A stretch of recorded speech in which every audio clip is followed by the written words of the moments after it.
2 and 4 megatons. Everything. What? Welcome back to Chernobyl. Today we are continuing on with the second episode of HBO's Chernobyl series, depicting this infamous nuclear disaster that ultimately shaped the nuclear industry into what it is today. This episode's called Please Remain Calm. This starts 7 hours after the event and portrays attempts to contain the accident and what looks like a suicide mission at the end of the episode. Iodine 131. It's not military, it's uranium decay. In this first scene, you see in the background that red light. That's a high radiation alarm that they set off. And this is in Belarus, about 400 kilometers away from Chernobyl. This again, 7 hours after the event. And they were talking about iodine 131, which is a fission product, and they took it from particulate matter on the glass of their windows right there. This is one of the main health concerns with the radioactive release, as iodine is naturally processed by the body in the thyroids. So when you uptake this type of iodine, it's going to increase cancer risk. Burns, the clothes are contaminated. Help me! Get it all off. We're taking it down to the basement. These are those firefighters we saw in the previous episode. Again, they were not prepared to deal with radiation or got any brief from radiation protection staff. So they got contaminated. All their clothes has to come off. 3.6 Röntgen. I'm told it's the equivalent of a chest x-ray, so if you're over... Here we have a meeting with the Communist Party headquarters. They're quoting that 3.6 Röntgen from the previous episode. They keep forgetting to say per hour, by the way. No, a chest x-ray is much less, about 10 millirem. 3.6 Röntgen is 3,600 millirem, assuming it's pure gamma dose. On his hand by a chunk of smooth black mineral on the ground outside the reactor building. Smooth black mineral. Graphite. There's graphite on the ground. So this professor here of a nuclear engineering institute that they brought in to help brings up graphite, which is a moderator in an RBMK type reactor, the Chernobyl reactor. By moderator, graphite in the core slows down the neutrons so they can fission the uranium. In other words, he is saying bits of the core are on the ground at this point. Not the equivalent of one chest x-ray, but rather 400 chest x-rays. That number's... Alright, I think we found our one guy who knows what's up. Of course, no one will believe him since he's not actually a member of the party, and he's basically accusing the party of doing something wrong. Of U-235 is like a bullet, traveling at nearly the speed of light, penetrating everything in its path: woods, metal, concrete, flesh. Every gram of U-235 holds over 1 billion trillion of these bullets. Okay, I take that back. Maybe he doesn't know what he's talking about. Radiation's not like bullets. Yes, many trillions of gamma radiation, which is high energy light, will travel through you, but you are not getting shot. Most of the energy just goes straight through, limiting to the effect to the body. Also, uranium-235 isn't the radioisotope of concern. It's mainly iodine 131 and other fission products that are produced from this process. Uranium-235 is an alpha source with a very long half-life. Alpha sources won't even penetrate the skin. Most of these bullets will not stop firing for 100 years. Some of them not for 50,000 years. Again, he's talking about half-lives, but the bullet analogy is still flawed. I would describe it as an invisible heat source that stays hot for a very long time. Bullets, it can kill you, but it's not as deadly as being shot with a bullet multiple times. This whole analogy just doesn't work. Which has too many neutrons. A neutron is The bullet. Yeah. So here's the guy again explaining how a nuclear reactor works to a military leader. So now he's saying the neutrons are the bullets. Okay, well, neutrons do have mass. That's about the only thing they do have in common with bullets. But again, it's still just going to pass through you. It's going to impart more energy onto you than gamma, but it'll just pass through you. Neutron dose is only a concern when a reactor is operating. That's where the neutrons come from, the self-sustaining fission reaction aspect of this. So now he's wrong about it traveling at the speed of light, because neutrons don't travel at the speed of light. Actually traveling so fast, we call this flux. It's relatively unlikely that uranium atoms will ever hit one another. In RBMK reactors, we surround the fuel rods with graphite to moderate, slow down the neutron flux. That's not a bad explanation. One of the things that he could add is, in addition to slowing down when it kind of surrounds it, it can also act as a reflector, so the neutrons will have more chances to fission the uranium to sustain your nuclear reaction. Graphite isn't used as a moderator in typical light water reactors, either pressurized or boiling water reactors that you see in the United States. It's fairly unique to the RBMK or other types of more exotic designs like that. The next scene is going to show them approaching the Chernobyl site with the smoke coming out of the destroyed building. Again, it is very dangerous to approach an exposed reactor core. You get a lot of dose. Get us directly over the building! Boris, Don't use we my fly name! directly over. I haven't The done reactor your will be advice. dead within a week. Dead! Sir? Get us over that building! Or I'll have you shot! Yeah, you don't want to be over the core. You're going to get a nasty dose of radiation, a lethal dose where you're going to bleed from the inside out. And he's saying, or you'll be shot. You'd be better off getting shot. That's a way less painful way to go. But when there isn't a problem, they're everywhere, spreading fear. I know about Chernobyl. Oh? I know that the core is either partially or completely exposed. Whatever that means. And that if you don't immediately issue iodine tablets and then evacuate the city, hundreds of thousands of people are going to get cancer. So again, we're talking about potassium iodine tablets. What they do is they prevent the uptake of the radioactive iodine 131 by the thyroid. Of course, the party guy doesn't care.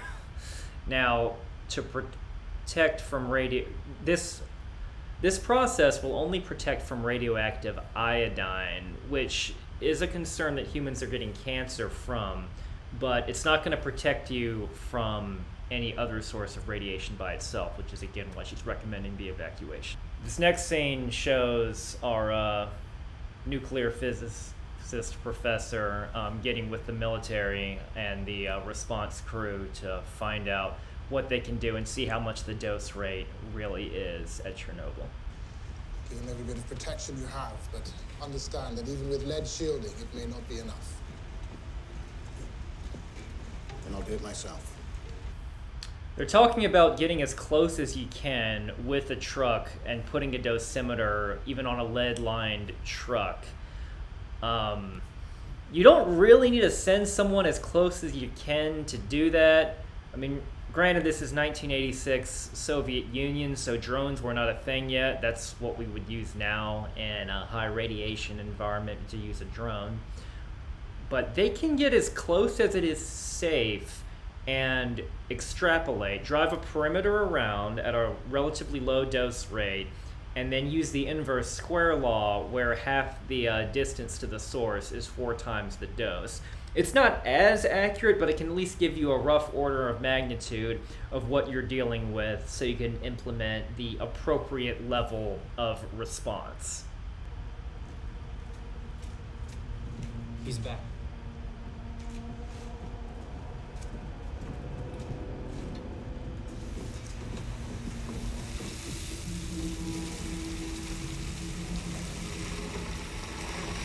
So they're hosing him down. They should probably take his clothes off so they're not just washing the contamination into him. Röntgen.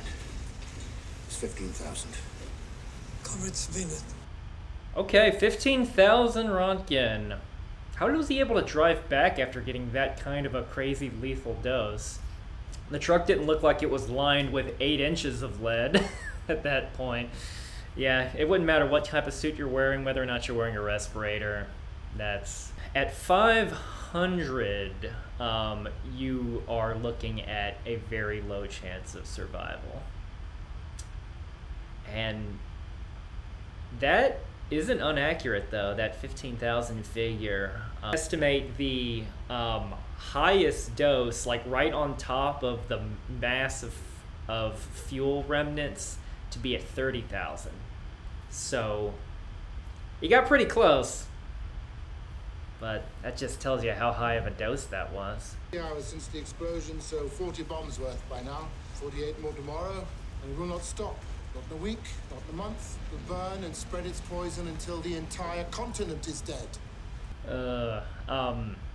So a couple of things about that. He's talking about comparing the effects of the remains of Chernobyl to nuclear bombs, specifically Hiroshima and Nagasaki. The most dangerous part of a nuclear bomb is not the radiation. It's going to be the fireball, the blast, and the shockwave. Yes, it will release radiation, but the radiation from a bomb is mostly going to be gone in an hours to days timeline. This, if they don't do anything about it, is going to stay there, but that's because the isotopes are still there. We're not talking the level of destruction from a nuclear bomb. That's an exaggeration. If you want to know how many people actually died from Chernobyl, the official death toll is 31. The UN estimates it could be 50 or a bit higher than that due to some of the unforeseen things based on higher cancer rates from the amount of radiation that was in the area. So we're not talking the tens or hundreds of thousands of people that died from the atomic bombings of Hiroshima and Nagasaki. This next scene here, they're going to discuss how to put it out, how to stop the fires and the melted fuel mixture from continuing to dose everybody. Isn't a fire. This is a fissioning reactor core burning at over 2,000 degrees. The heat will instantly vaporize the water. 2,000 degrees Celsius, water will not just vaporize, it will straight up explode. You are at 20 times the boiling point. Has never occurred on this planet before. Boron. Boron and sand. That'll create problems of its own, but I don't see any other way. Talking about boronic stand to extinguish it. So stand to extinguish the fire and boron to shut down the reactor. Boron absorbs neutrons and has a much higher absorption rate than uranium or plutonium. So using enough boron will essentially compete with uranium for the neutrons, absorb them all, and stop any nuclear reactions. You're going to need thousands of tons of sand and just to put out that mass of material. Now, the other problems he's talking about is decay heat. Fuel will stay hot for a long time, hence he was talking about the decades to even centuries. It stays hot because it's still generating a source of heat. It's not very high compared to, say, a nuclear reaction, but it will eventually melt the sand. But what he's hoping is to buy enough time for them to build it, for them to stop the dose, stop the reaction, and then to build a protective containment sarcophagus type structure to prevent out of better material to prevent it from continuing to generate that much heat. So that's the ultimate goal, but right now they just need to put sand on it, put boron on it. We'll get rid of the immediate issue. This next scene we're looking at, we're cutting to 30 hours after the accident, and now we are looking at the airdrops of sand and boron. 10 meter perimeter. Lead 1 per pre-flight. Maintain minimum 10 meter perimeter. Copy that. And 10 meter perimeter, that is still way too close. They could fly higher. Again, you double your distance, you reduce your dose rate by 4. and also the opposite side that the wind's blowing to get lower dose rate.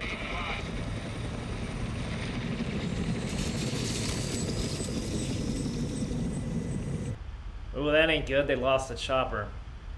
Guess that smoke and particulate mass can't be good for. Oh, which nephews? Simka, who's 14, and little Boris, who's 5. Oh, that's wonderful. Though children can make you even hotter when they're crawling all over you. Maybe I should visit them. So our intrepid physicist and our the admin of the party member are communicating in code, because that's how crazy this communist system was with trying to cover things up. And she just wants to help. Yeah. I'm not sure how much of this is realistic. Based on what we've seen of her thus far, I think this physicist might be a composite character of some sort. The nuclear plant in Sweden has detected radiation. And identified it as a byproduct of our fuel. And that is how the rest of the world found out about Chernobyl.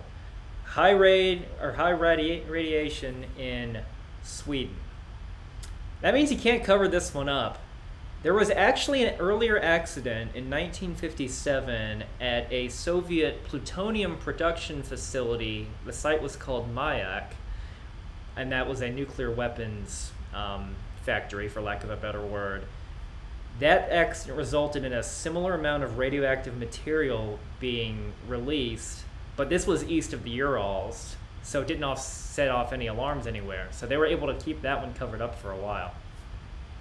So now we're 36 hours after the explosion, where the world found out and they finally ordered an evacuation because they can't cover it up anymore.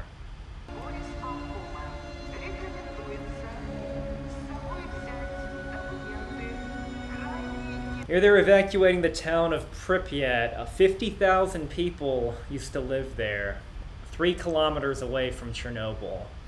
This might be one of the good aspects about authoritarian Soviet Union. They just show up, they say, hey, you don't live in Pripyat anymore, and you're being relocated, and can't really resist the evacuation process. So that does speed up the process once the order's actually been given. And however, this was all brought on by the flaws of communism, which led to this disaster. If a nuclear accident occurred today in a rapidly escalating scenario, an evacuation could be ordered in less than an hour. Keep in mind, an accident like Chernobyl would not be possible. Which gives us time. No, you don't have a month. You have approximately 2 days. Yes. So now a concern is being brought up by our intrepid physicist to this to our main head physicist that was working with the party, that, yeah, there's been a whole bunch of water that filled up, partially from the fire department constantly spraying water in there. And the water is volatile at this point because, again, we're dealing with over 2,000 degrees Celsius. If it were to come into contact with the super hot radioactive material, it would explode. And now they get to bring it up with the party. No problem. Nuclear fuel doesn't turn cold simply because it is not on fire. In fact, the temperature will likely rise as a result. Talking about decay heat again. So, like I said, fission products still emit heat after the reactor is shut down. That's why spent fuel is in a pool. During refueling outages, there are residual heat removal pumps to keep the core cool while you're moving fuel out and then putting new fuel back in. 2 and 4 megatons. Oh, Lord. So they're talking about how big the water explosion would be with the 2,000-degree fuel remnant. 2 and 4 megatons is equivalent to a thermonuclear warhead, 100 to 200 times bigger than Hiroshima. That doesn't add up. Water explosions are big, but they're not near that big. Let's be conservative and say there is 200 metric tons of uranium, the entire core threatening to come into contact with that water. And let's make it 5,000 Kelvin. Say a nice round number, which is hotter than they're saying it is. Uranium dioxide has a heat capacity of about 1 megajoule per ton Kelvin. So when you multiply these together, this gives you a terajoule, or 240 tons. Not megatons, not kilotons, tons. And this is a super over back of the envelope estimate. You still want to drain it because it could damage support systems in the plant and make the issue even worse. Keep in mind that there are other reactors that are still currently operating there. But this isn't the level of catastrophe that this episode leads you to believe. The release of radiation will be severe and will impact all of Soviet Ukraine, Latvia, Lithuania, Belarusia, as well as Poland, Czechoslovakia, Hungary, Romania, and most of East Germany. Wow. That is big. Even if this was a 2 to 4 megaton surface detonation of a nuclear weapon, they got this wrong big time. I take back what I said about some of the physicists knowing what they were talking about. Again, it's the threat is damaging support structures. We're not talking millions of lives are at stake. This part bothers me because this show contributes to the whole nuclear fear-mongering going on right now. Yes, Chernobyl was a horrific disaster, but not this we're going to take out half a continent kind of apocalypse. It was never anywhere close to that. Here find their way through all these ductways, get to the sluice gate valve here, and give us the access we need to pump out the tank. That sounds like a suicide mission. So how are they going to convince these plant operators to drain the water with this seemingly suicide mission? Will be rewarded. A yearly stipend of 400 rubles. A terrible war, 400 rubles a year. They should at least take care of the volunteers' families, since this is treated like a suicide mission. Such is life in the Soviet Union. So here they are getting ready to go in. They need to be briefed to find out if respirators are actually more effective. A respirator will lower your internal dose, but they need to take into account how much longer it will take them to traverse the plant and operate the valve. There are some instances in real life where you'll actually get more dose for the job as a result of wearing a respirator because it increases your exposure time.